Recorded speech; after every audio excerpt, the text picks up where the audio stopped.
Can Umantad Falls. Yan. Can Umantad Falls, guys. Meron siyang 465 steps.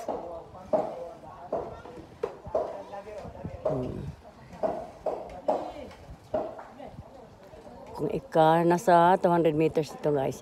Yung 465 steps na hagdan, nasa 200 meters siya. So, lalakarin mo siya ng 10 to 15 minutes pababa. Tapos naman, 15 to 20 naman pataas. Papasilip ko sa inyo, guys, yung hagdan. So, bago ko papasilip sa inyo, guys, yung hagdan, ito muna. Ito muna, picture lang yan, guys, ha. Ito yung mga hagdan niya, ganito. Yan, ganyan. Ganyan. Biro mo, 465 steps. Kakahingal yan, ha. Okay lang pababa, guys, sabor. Yung paakyat naman. Bago ka makarating dyan. So, ito yung pupuntahan namin, guys. Ang tanong, kaya ba ni Lola niya pumunta dyan? Dadaan ng ganito. So, yung pababa naman, guys, hindi naman problema. Yung paakyat lang. Bakit lang? Siguradong hingal to. Diyan ang punta namin, guys.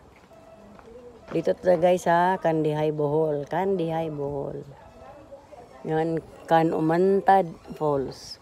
So, papakita ko sa inyo ang hagdan.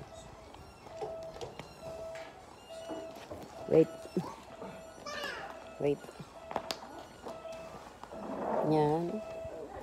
Yan ang hagdan niya, guys, pababa. So, hanggang doon. Doon, yung nakikita niyong dulo. Hindi pa yan. Bababa ka pa daw dyan. Kaya ko siyang puntahan, guys. Pero yung babalik yun ang problema. Basta imagine ninyo kung gaano kahaba yung 465 na steps. Bago ka makarating doon sa falls na yun. Andun sa baba yung falls na yun, guys. Diyan sa parting yan. Kaya dadaan ka talaga dyan sa hagdan na yan. Pero kung gusto mo naman, guys, nang hindi ka dumaan dyan, sumakay ka ng motor. Habal-habal kung tawagin dito. Habal-habal. 100 daw, guys, ang isa. Pamasahe. Yan. Meron din kami dito, guys, sa Bohol na rice terraces. Kung sa Baguio may rice terraces, sa Bohol meron din. Ayan, no? Yan, no? Diba nice? Ka-nice ng view, guys, ano? Ay, sus. Diba? Ang ganda. Oh, ayan, no. Siguro, guys, pwede dyan mag-overnight dyan sa tok-tok na yun na medyo burol-burol na yan. Ayan. Ayan, oh. Rice terraces ng Bohol. So, bago ka talaga, guys, makapunta doon, kung maghahagdan ka lang, dadaan ka muna dito sa, anong tawag nitong restaurant na to? Eleuterio Restaurant and Rice Terraces View. Yan. Yan ang mga kasama ko, guys, kumain muna kami at kami ay nagugutom na.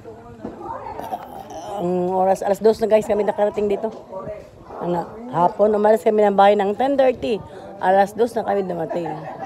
Ka-nice ng view, guys, oh. Tingnan nyo naman. Parang ang lamig-lamig dyan sa mga parting yan.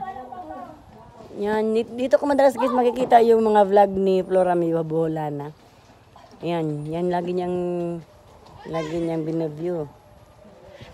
Lagi niyang binablog yung mga yan, eh. Ito yung rice terraces namin dito. Ang ganda, oh.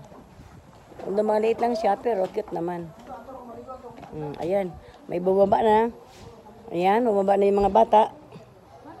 Ayan, oh. Kaya nila yan. Kaya nila bumaba, guys, pero for sure, pag akyat, yan. Hindi na yan kaya. Ang yayabang nyo, ha? Tawa pa siya, eh, oh. So, mamaya, guys, papakita ko sa inyo pag nandun na kami sa falls mismo. Ito muna sa ngayon, ha? Abang-abang din pag may time. Kaway-kaway sa mga kasama ko dyan, na mga busog na. Uy! Mga busog na yan, guys, kaya ang iingay.